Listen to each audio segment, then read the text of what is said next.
नमस्ते। आज हम सीखेंगे डिस्क ऑपरेटिंग सिस्टम मतलब डीओएस के बारे में। ये एक टाइप ऑफ ऑपरेटिंग सिस्टम है। A disk operating system is a computer operating system that resides on and can use a disk storage device such as a floppy disk, hard disk drive, or optical disk. A disk operating system must provide a file system for organizing, reading, and writing files on the storage disk. इसका मतलब ये एक ऐसा operating system है जो एक storage device का use करता है। हम जब अपने कंप्यूटर में फ़ोल्डर्स और फाइल्स बनाते हैं, उसको ऑर्गेनाइज़ करने के लिए ये ऑपरेटिंग सिस्टम काम आता है। वो ये सारे फ़ोल्डर्स एंड फाइल्स को एक स्टोरेज डिवाइस में स्टोर करता है। वो स्टोरेज डिवाइस कुछ भी हो सकता है, floppy disk, hard disk drive या फिर ऑप्टिकल डिस्क।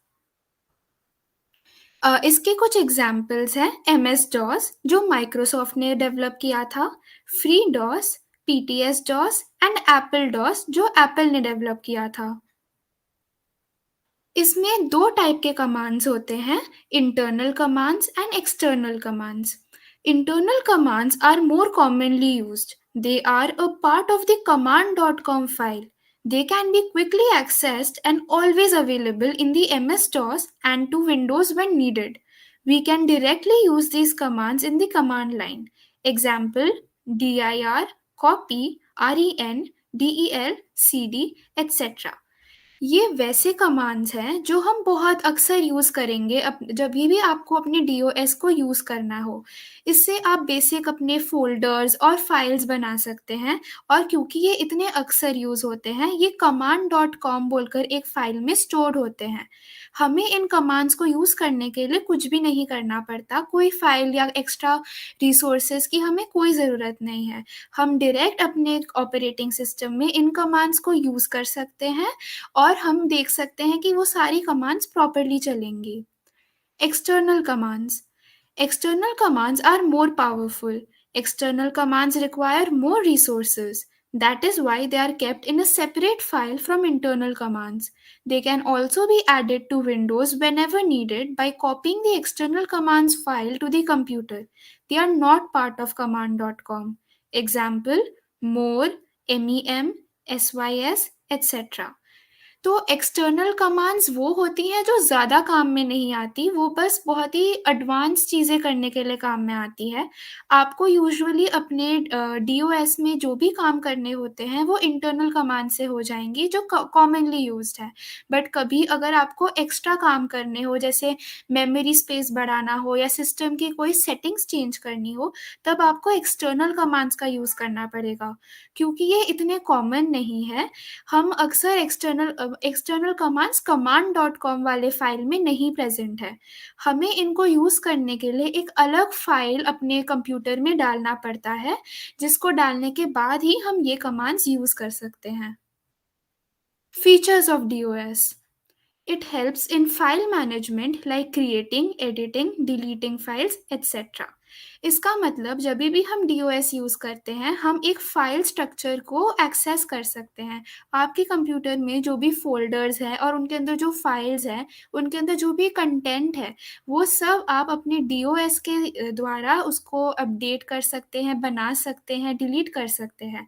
हमने पिछली स्लाइड में जो इंटरनल कमांड्स पढ़ी थी, वो इन सब के लिए यूज़ होती हैं।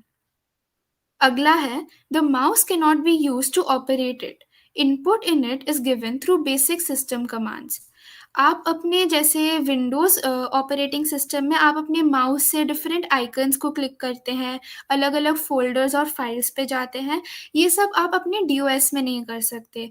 उसमें आपको एक कमांड लाइन खुलता है जिसमें एक ब्लैक बैकग्राउंड होता है, उसमें आपको टेक्स्ट से अपने कीबोर्ड से इनपुट्स देने पड़ते हैं और उन इनपुट्स को ही हम सिस्टम कमांड्स बोलते हैं, जो हमने अभी इंटरनल एंड एक्सटर्नल कमांड्स में पढ़ा।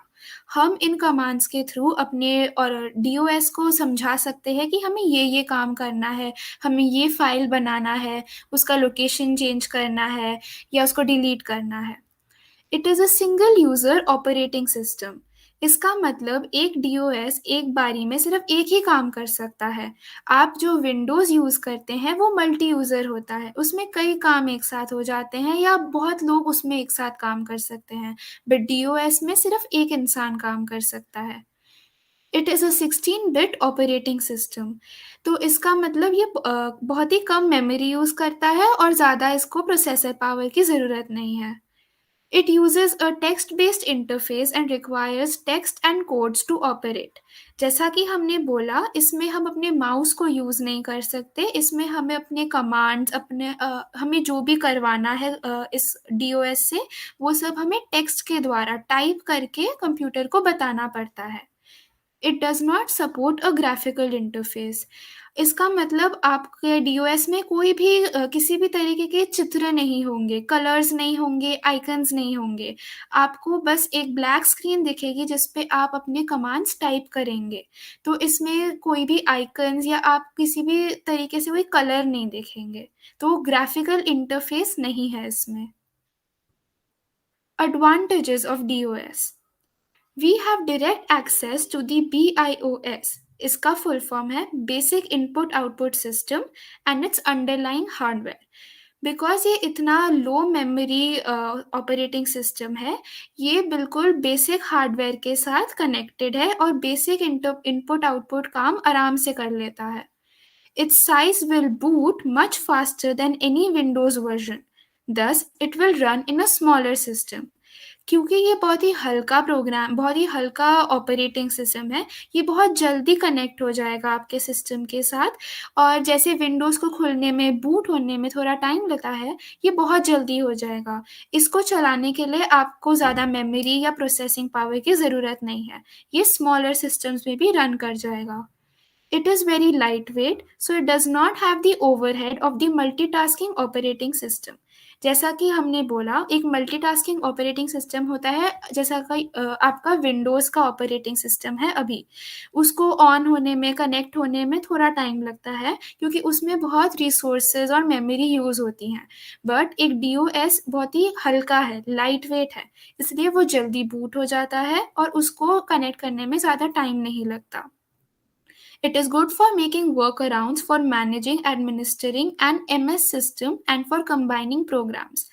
इसमें हम अपने फाइल्स को बहुत इजीली कंबाइन कर सकते हैं, मर्ज कर सकते हैं, नए प्रोग्राम्स बना सकते हैं और ये सब हम करने के लिए हमें बस टेक्स्ट की ज़रूरत है। हम अपने कीबोर्ड से ये सब बहुत इजीली कर सकते हैं।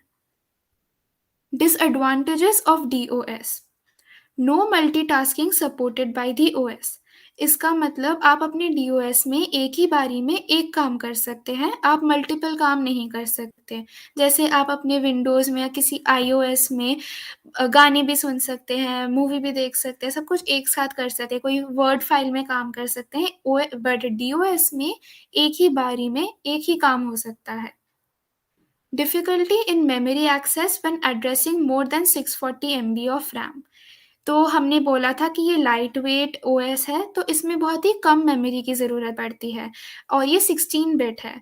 तो ये ज़्यादा जब 640 एमबी के रैम की ज़रूरत पड़ती है, तब ये ढंग से मेमोरी एक्सेस नहीं कर पाता। इसका प्रोग्रामिंग वैसा नहीं है कि वो बड़े-बड़े मेमोरीज़ को एक्सेस कर सके। Interrupts level of hardware needs to be managed by ourself.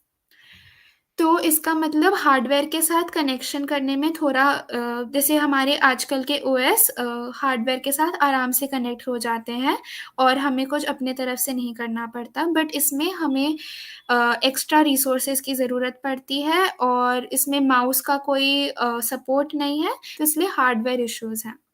Not very user friendly because of lack of GUI। ये हमने बोला था कि ग्राफिकल यूज़र इंटरफेस इसमें नहीं है, तो इसको कभी-कभी समझने में या यूज़ करने में दिक्कत आ सकती है। आपको डीओएस के द्वारा सिस्टम से बात करने के लिए बहुत कमांड्स लर्न करनी पड़ेंगी और उनके करेक्ट सिंटैक्स देखने पड़ेंगे। तो यूज़र के लिए इसको यूज़ करने के लिए थोड़ी पढ़ाई करनी पड़ेगी। Thank you. This was all for disk operating system.